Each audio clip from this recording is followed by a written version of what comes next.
SMDC. Hi everyone. Today I'm excited to talk to SMDC President Jose Mari Banzon. Listen into our conversation as we talk about the current state of the real estate market and hear his insights on how the industry can brave through today's pandemic crisis and overcome its implications on the market. And what's your story? So how did you get started into real estate, and now you're the president of SMDC? How did that journey happen? I've been in the real estate industry for 15 years. I didn't start out in the real estate industry. I actually started out as a commercial banker. I worked in commercial banks both in Hong Kong and in the Philippines. But back in 1998, when the Asian financial crisis happened, banks were saddled with a lot of bad debts that were secured by real estate. And finally, the group that what the banks were doing was that they were trying to liquidate their loans by liquidating the real estate, either by selling them or by entering into joint ventures with developers. And the group I was with had both a bank and a real estate company. And the principals kind of saw that I had a knack for real estate. So they decided that to try me out in the real estate company.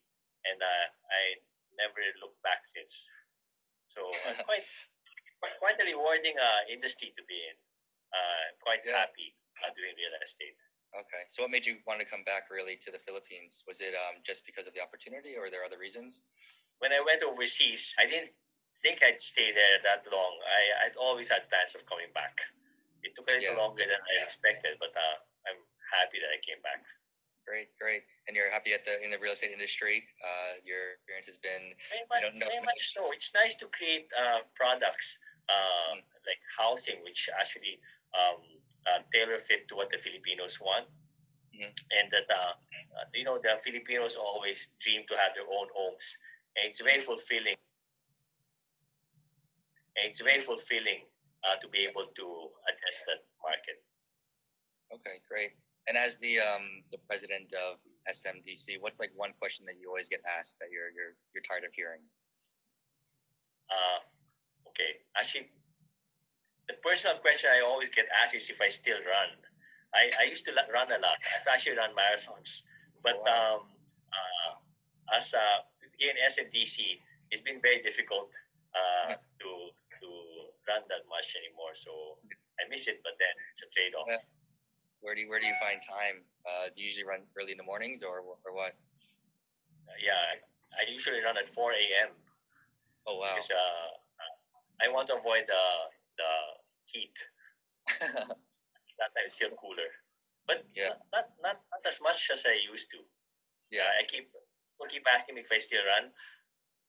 I don't feel too happy answering that because no, not as much as I would have wanted to.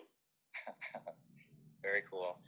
So in your I guess the last couple of months or so, what's the state of the real estate market like for you guys? I can only answer about the residential real estate market in the affordable segment because that is what SMDC is serving. Yeah. So far, it's looking good for SMDC. Actually, we perform quite well even in this current crisis, the pandemic crisis. Our sales in the first 6 months of 2020 is up compared to the same period last year. We've been quite okay. Now, the reason is that the demand remains strong. There was an article by Dr. Bernie Villegas, one of the renowned economists. There was an article he wrote last week that says that a family with household income of ranging from 20 to 70,000 pesos would normally be able to afford housing that costs about 800,000 to 5 million. So that's a price range. So that market is considered the lower middle to middle income bracket, 20 to 70,000 pesos. And they normally buy somewhere ranging from 800,000 to 5 million. That's about low cost to economic housing level.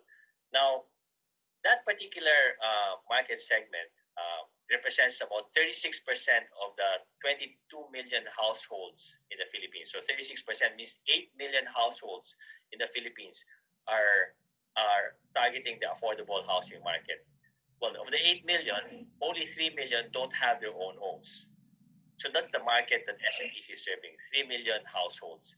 But SMDC produces only 30,000 units a year.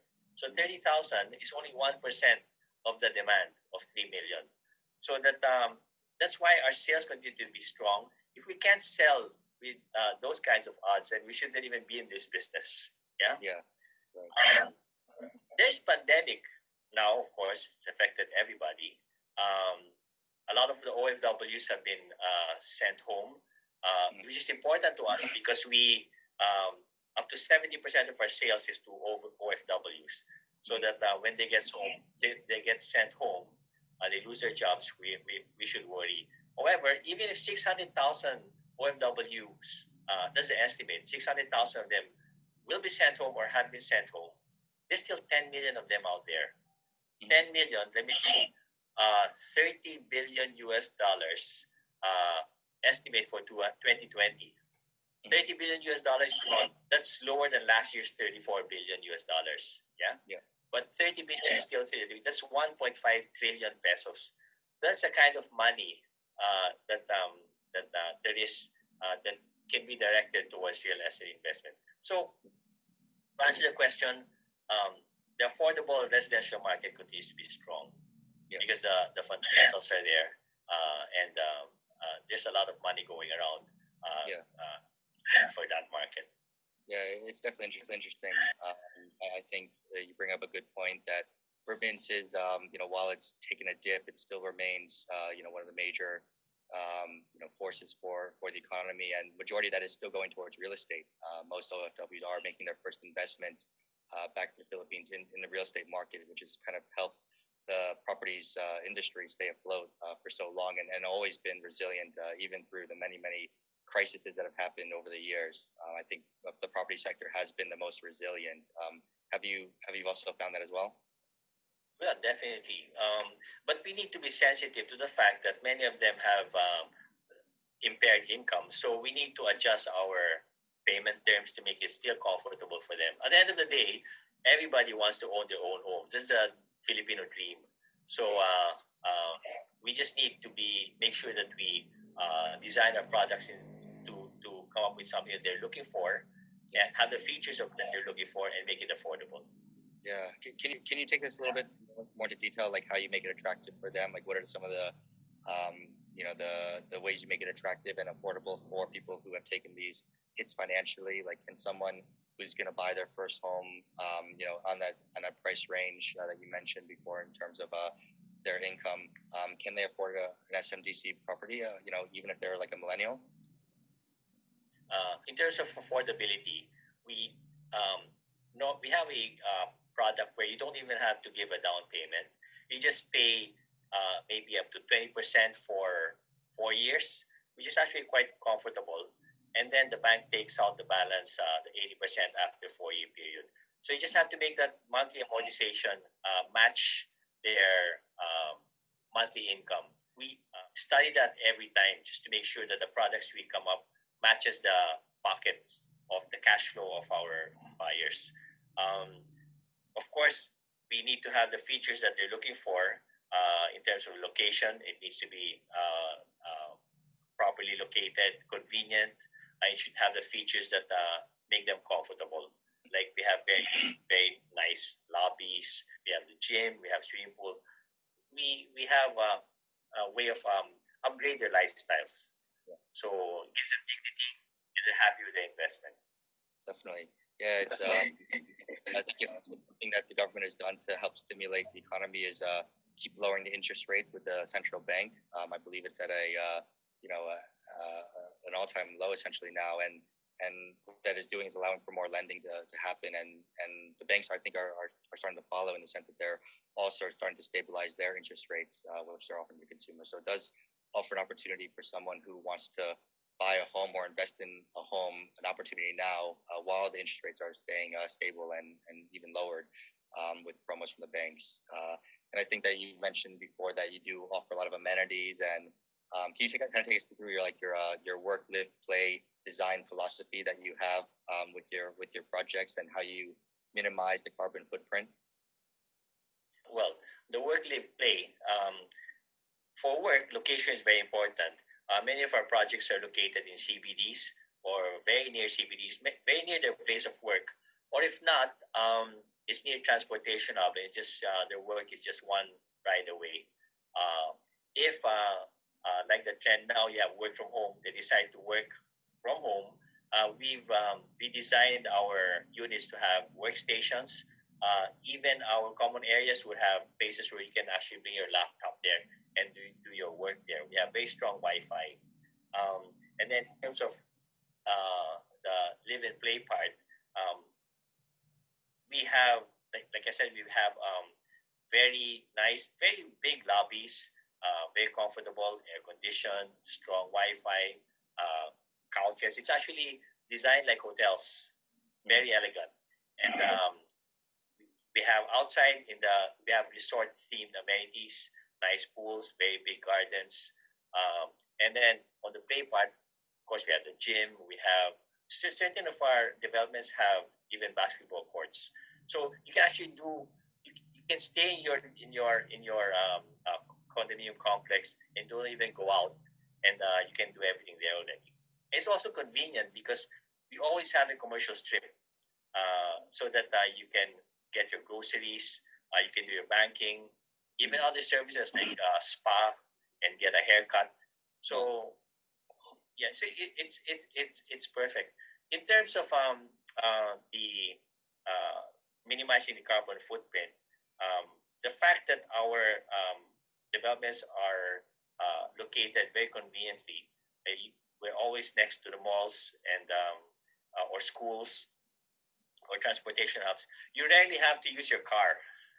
So we spare the earth of the carbon emissions. We have a system of harvesting rainwater, which we use to water the landscape and to clean the common areas. We have our lobbies.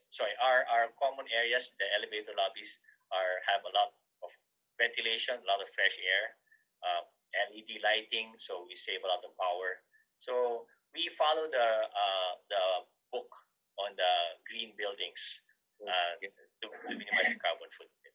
Definitely, yes. Yeah, sustainability is a major concern with many developers and also the public now. I think that the movement towards green, especially with the pandemic as a catalyst towards a healthier living lifestyle and being more aware of what's happening in the environment is a help. So it's great that you guys are taking these initiatives. Can you take me through your Good Guys program? It's something I've seen a lot of, but I'm curious to know more about and what it actually means and what you do with that. Okay, well, the pandemic was very traumatic for everybody, so we tried to make it comfortable for our residents. We introduced a weekend market where the residents can actually buy fresh produce. This actually started out as a tie-up with SM Foundation because they have in their contacts about 26,000 farmers. So we invited them to bring their produce to our developments and start selling fresh fruit, fresh vegetables, so that our residents don't have to go out because there's a lockdown. And then that evolved because the residents themselves started to have their own products. They would bake food and they sell it in the weekend market. So that created a lot of community interaction. We also had a volunteer program where many of our employees and even residents, the younger ones, would volunteer to do errands for the PWD and the elderly who can't get out because of the lockdown, because of the pandemic. So they'll buy their medicines and their groceries. So there's a very strong sense of volunteerism.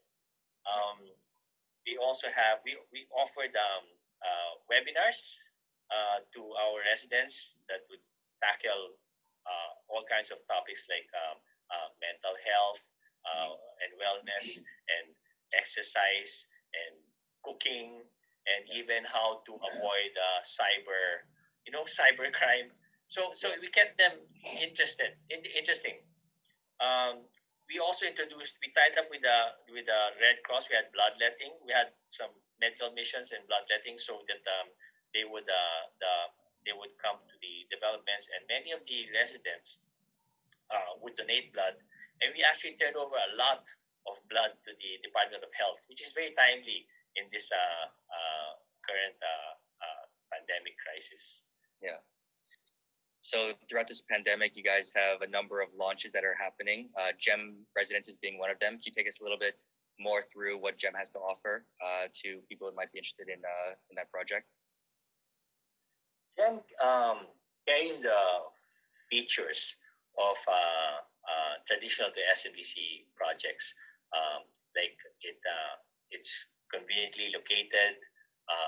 It has all the conveniences that you would look for, because there's a decent amount of commercial area in that place. It has the resort style amenities and the hotel-like lobbies. But then a special feature that we introduce in GEM is what we call the Creators Park. It's actually a co-working area outside, where you have tables and chairs there, and strong Wi-Fi, where you can actually bring your laptop there and you can work in a nice environment. You have a lot of landscape and a lot of activity going around. But so you're happy. If you don't want to work in your unit, you want a lot of people around. You can actually be more creative in this Creators Park, because you can get there's a lot of stimulation, and you get a lot of ideas. So that's a new feature that we are launching here in GEM Residences. Very cool. Is this something that's new to us? Done before? We actually thought about that because of this new trend of work from home, where we discovered that many of our buyers would like to stay in the complex, so that rather than let them lock them up in their units, we provided that environment that will allow them to work with the community around them. Yeah, definitely. I think with the pandemic, when people want to work from home, you might be spending 8, 9, 10 hours a day in front of a computer in your condo.